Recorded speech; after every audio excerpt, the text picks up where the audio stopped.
So you know how there are those people who are breaking up with their boyfriends because their boyfriends voted for Trump and everybody's like, oh, well, it's just politics, people can have differing opinions. No. Yes, people can have different opinions, but not when it comes to human rights. Like different opinions when it comes to like pizza toppings or like what's your favorite ice cream flavor or like what's your favorite color. Like different opinions, yeah, that's completely valid. Like you can't be racist or sexist or homophobic and just be like, "Oh, well, it's just my opinion." Like no, it's not an opinion. It's just you're just being a bigot. I just don't understand why this is so hard to conceptualize. Like why can't people just not be racist? Like, why can't people just not be homophobic? Like, why can't people just not be sexist? Like, it's really not that hard. So the people who are breaking up with their partners because their partners voted for Trump, I think it's valid because it's not just about different opinions. It's not just about politics anymore. It's about a lot more.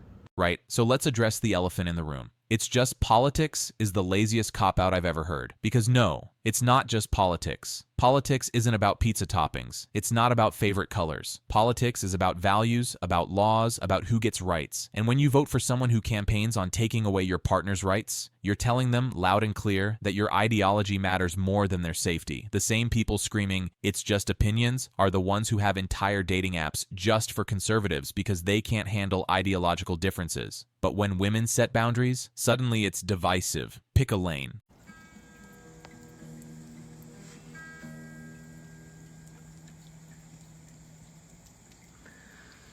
And you will continue to reap the consequences.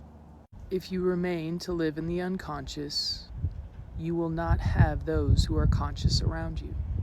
We are tired, we are done, and we will let this universe play out how it's supposed to play out. We have relinquished that control. But there are too many unconscious on this planet right now, and there is a consequence for the decisions that you make. And those of us that have done the work, the healing work, and understand what we're supposed to be doing here on Earth will have to sit by and watch as this world reaps the consequences of their decision to vote for Donald Trump. So wake up or don't. That's your choice. But understand that things will happen to you because of the choices that you make in your life. You know what this really is? It's a reckoning. Women have spent years doing the work. The therapy, the healing, the growing, the self-reflection. They've read the books, had the hard conversations, examined their own biases, and then they look across the table at their partners and realize, you haven't done any of this. You're still running on the same programming from decades ago, refusing to evolve. Here's the thing about consciousness and growth. Once you have it, you can't unsee it. And you definitely can't go backwards just to make someone else comfortable. So when she says, "We're done watching," she's not being dramatic. She's setting a boundary. And boundaries, they're not negotiable. If you are a young person and you are still enabling MAGA men by dating them, you don't get to complain about the state of the world. And there's layers to this, right? Like a lot of people love someone who's MAGA, especially if you are from like more red areas. Like a lot of us have people in our lives who are MAGA and we still love them. It doesn't mean that we are like friends with them or talk to them, but you can still have love for someone. But I know a lot of people my age that are so vehemently against what's happening generally in this country and still decide to actively date men who are pro-Trump and actively like go on dates with people who are MAGA and like don't ask about it or don't care. I personally believe that you don't get to whine about what's happening and be like, it's so scary, like you're enabling that. You're enabling that. You are telling them that it's okay and that their behavior is rewarded. That's my opinion. That's my opinion. I just don't think that there's any reason why. I don't know. I don't believe that my soulmate is MAGA. Like, call me fucking crazy. And I don't think maybe yours isn't either. This one's brutal, but necessary. If you're actively dating someone whose values oppose everything you claim to stand for, you don't get to complain about the state of the world. Period. Because every time you date someone, every time you sleep with someone, every time you build with someone, you're rewarding their behavior. You're telling them it's acceptable. You can't march for women's rights on Saturday and then go home to a man who voted against them on Sunday. That's not activism, that's performance. And I know, but I love him. Cool. But does he love you? Because voting against your basic rights doesn't exactly scream partnership. Love shouldn't require you to sacrifice your values. Full stop. So I've been hearing that there's an increase in breakups with women and their Trump supporting voting partners. And what do I have to say about that?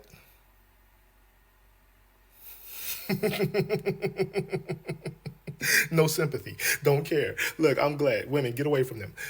You dumb asses. You dumb ass Trump supporting men. You want to know why your women are leaving your ass? Because you chose your pockets or your white pride or, your wanted to be a pick me instead of their rights, their human rights as women. You chose your pockets or your ego over your woman.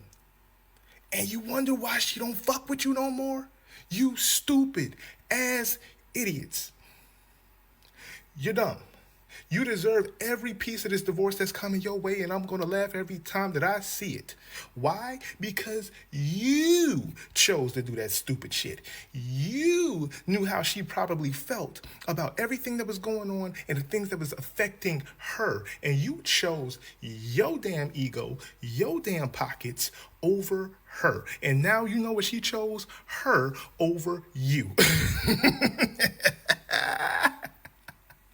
Back to the streets you go, bitch. Finally, someone speaking the language these dudes understand. You chose your pockets, your ego, your pride over your woman. And that's exactly what happened. When it came down to it, when the choice was between supporting your partner's rights or supporting your political identity, you chose the latter, and now you're surprised she left? What did you think was going to happen? That she'd just smile through it, make you dinner while you celebrate policies that harm her? Here's what kills me. These are the same guys who preach about loyalty and traditional values, but when their women demand basic respect and human rights, suddenly that's too much to ask. The audacity is stunning.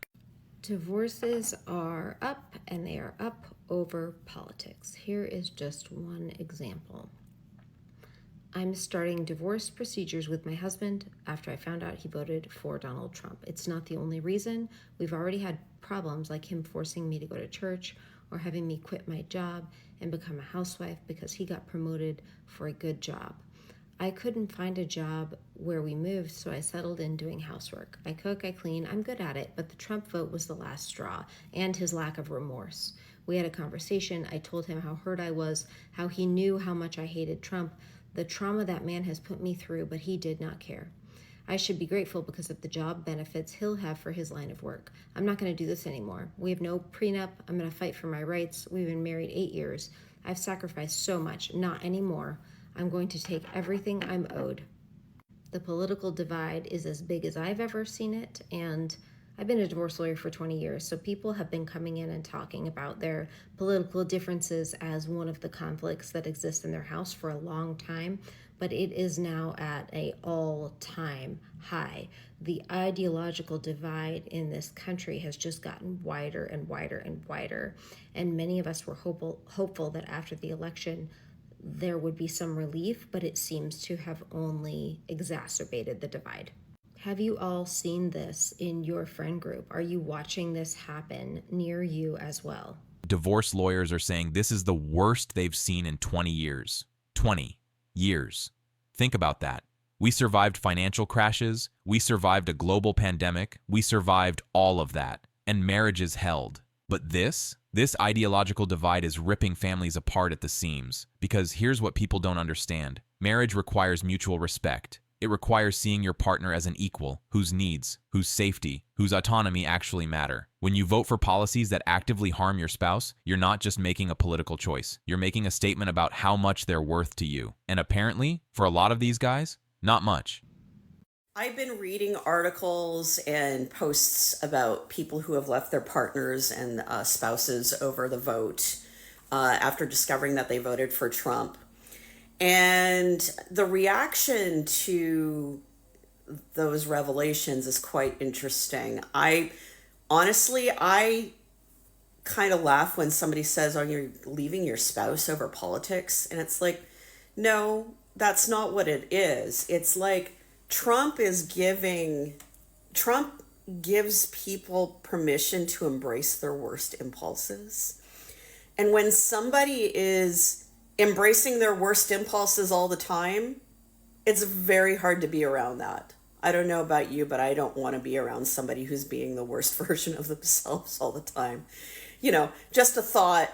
I think, the vote maybe was, a permission slip or a trigger point for the partner to realize, wow, maybe this person is actually not the person that I thought.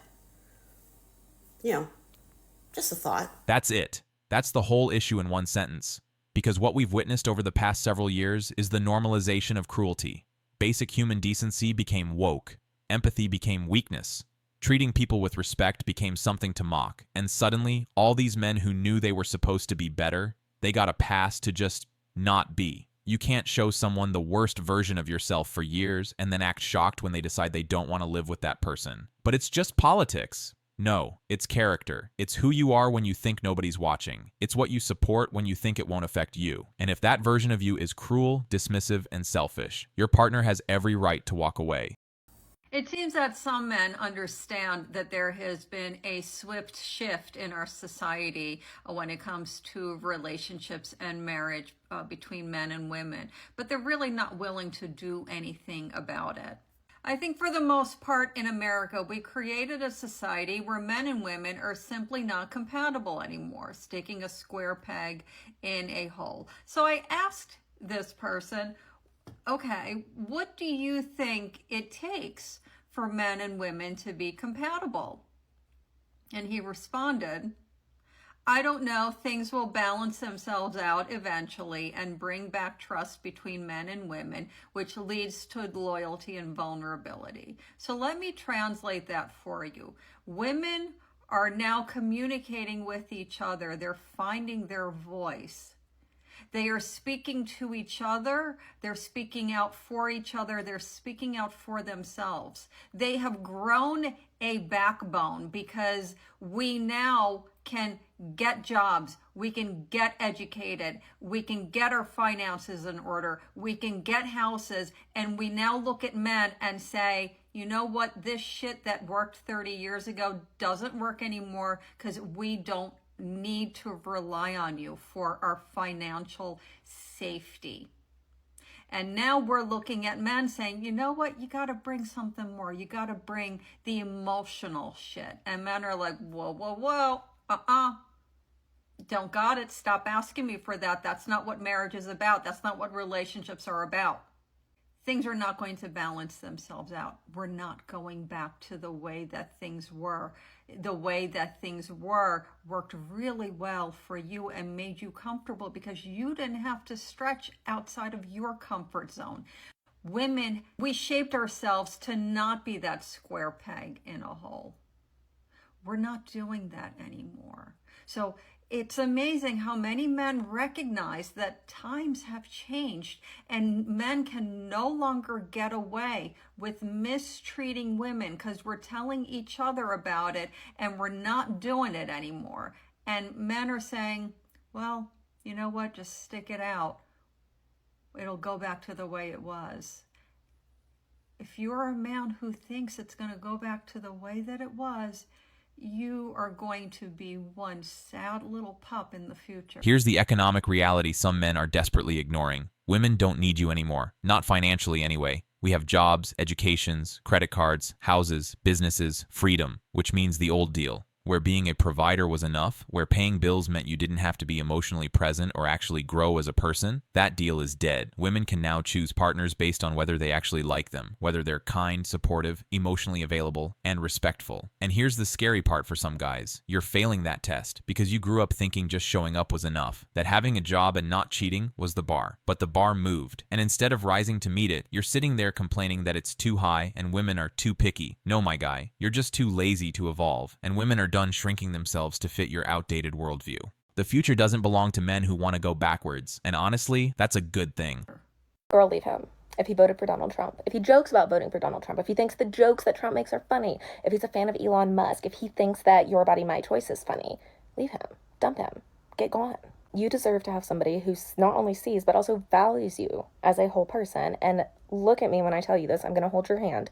Somebody who sees and values you as a whole person does not think that jokes about your lack of personhood are funny. He is not laughing with you. He is laughing at you. Somebody who loves you for the fact that you are a person, a perfect and individual, unique person. Somebody who loves you for the fact that you are a person and not for what you bring to them, does not think that jokes about taking away your rights are funny. I don't care if you already have 43 children with that man. If you have 43 children with that man, the best time to leave is now. Your children deserve better than to grow up with a role model who either teaches them to disregard the humanity of other people or disregards their humanity himself, depending on their gender. You are worth more than somebody who thinks that your humanity is exchangeable for cheaper eggs.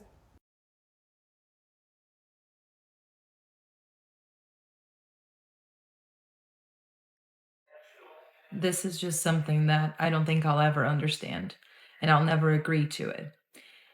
Parents not talking to their kids anymore because, I don't know, they're voting Democrat or they're voting Republican. Kids who don't talk to their parents. Siblings who just never speak again. Best friends. How in the world? Like, you've known these people for your whole lives. You've been together for, difficult times, easy times. You know each other. But then because of a presidential candidate, and I know people will say, well, no, if you proudly vote for this person or that person, it's because you align with their beliefs and all. We live in a world of propaganda. If my parents came up to me now and said, oh, I'm going to vote for Kamala Harris, do you really think I'd be like, oh, yeah, don't ever talk to me again then? Like, no, of course not. Why do people think it's okay? Like, you're going to destroy your family over politics. Like, you don't know your husband? You don't know who he is? You don't know his heart?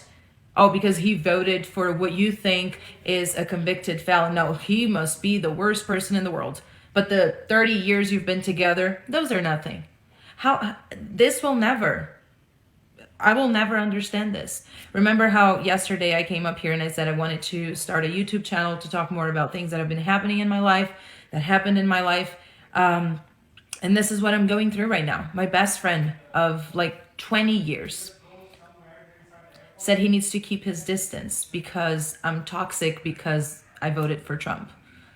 I'm toxic because I don't see the world the way he sees it. Mind you, we've been friends, again, for 20 plus years. He called me a homophobic. He's gay, by the way. When I was the one standing there for him when he came out to his parents, I was the one who talked to his parents, who convinced his parents that it was okay to have a son who was gay. But I'm homophobic. I'll never understand this, you guys. Never. Look, I get it. Losing a 20-year friendship hurts. That's real pain, and I'm not dismissing it. But here's what you're missing. You stood by him when he came out. You defended him to his parents. You showed up when it mattered. And then you voted for people who want to erase his marriage, who think he's grooming kids just by existing, who campaign on stripping his rights. And you're confused why he's hurt? This isn't about different opinions on tax policy. This is about you telling him, through your vote, that his humanity is negotiable, that lower taxes or whatever justification you used matters more than his right to exist freely. So yeah, it sucks that you lost your friend, but actions have consequences, and sometimes the consequence of choosing your political identity over someone's humanity is that they choose to protect themselves by walking away. That's not propaganda, that's self-preservation. I'm going to make this very clear. If your girlfriend or fiance or wife, whatever, left you recently because she somehow found out that you voted for Trump and she's Team Kamala, I want to let you know from the bottom of my heart that she was going to leave you anyway. This was nothing but an excuse to find the exit. If you voted for Kamala, you might have bought yourself some more time, but she was going to leave you regardless. Because here's the thing, as many women left their men because of the political divide, there's 5 more that chose to stay with their men that they don't agree with politically. Why? Because in real life, a difference in political views is not enough to kill attraction. Because attraction is not a choice. So if your girl left you, she was no longer attracted to you to begin with. Don't delude yourself into thinking that politics or a difference in politics is what cost you your relationship. Where a lot of guys get confused about stuff like this happening is the fact that women need a valid excuse to leave a relationship. And in fact, they usually need more than just a valid excuse. They need the strength and the courage. They need another branch to swing to. But ultimately, it all boils down to the fact that women will do anything to protect themselves from feeling like the bad guy, even to the point of rationalizing doing blatantly evil things, like, for instance, destroying a relationship over politics. Anyway, hope this helps. With all this information, what you must. Some of you are ready to accept this, but not dating somebody just because they support Donald Trump is not a good reason not to date them. This is such a dangerous, disingenuous, bad take that I want to respond to it, and I want to do so in a way that has nothing to do with Donald Trump. Forget politicians, right? If your partner supports or believes in something that makes you feel deeply uncomfortable, right, that really rocks you to your core, that's a valid reason to leave. And his justification for why you should stay with somebody that makes you feel this way, which I'll show you in just a second, is arguably the most toxic aspect of this point. And if you're the type of person that's going to end something with somebody just because they support the candidate that the other half of the country is supporting, what you're essentially saying that your values are is that you are really ideologically rigid, you're incredibly self-righteous in your morals, and you cannot accept influence from somebody who is different from you. Having rigidity about certain core principles does not make one ideologically rigid as a whole, and it's absolutely ridiculous to argue otherwise. Just to give an extreme example, I consider myself to be staunchly anti-racist, right? It is not a character flaw, nor does it make me ideologically rigid as a whole, because I would refuse to date someone who's a Klans member.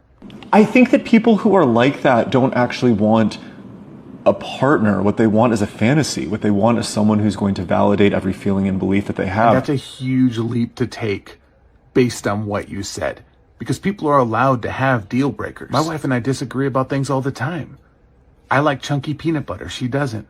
She likes pineapple on pizza, right? She's an extrovert. I'm an introvert. There's a give and take that can happen with these sorts of disagreements that we have. But some of our core beliefs, and this isn't a shocking statement, right, are reflected in the candidates that we choose to vote for. We both are happier dating someone who's pro-choice, right, who believes in science, who supports education, who supports marriage equality, who's anti-racist. And so if someone says something like they won't date someone who votes for candidate X, it has nothing to do with the politician, right? It has nothing to do with them wanting someone who agrees with them on everything. It has to do with them wanting someone who agrees with them on the most basic aspects of how they view the world. And that's not unreasonable. Let's bring this home, because at the end of the day, this isn't complicated. It's not about whether you can have different opinions in a relationship. Of course you can. You can disagree about money, about parenting styles, about where to live, about what car to buy. Healthy relationships have disagreements all the time. But there's a difference between we disagree about how to solve problems and we disagree about whether you deserve rights. One is a conversation. The other is a fundamental incompatibility. You can't build a life with someone who thinks your autonomy is debatable, who thinks jokes about controlling your body are funny, who votes for policies that put you in danger. That's not a partnership. That's not love. That's someone asking you to set yourself on fire to keep them warm. And people are finally saying, no, not anymore. I allowed politics to ruin the relationship I had with my mother. That's right. For 3 years, when I was a diehard liberal, I was wearing the pink hat, I was marching against Donald Trump, I was doing all the things.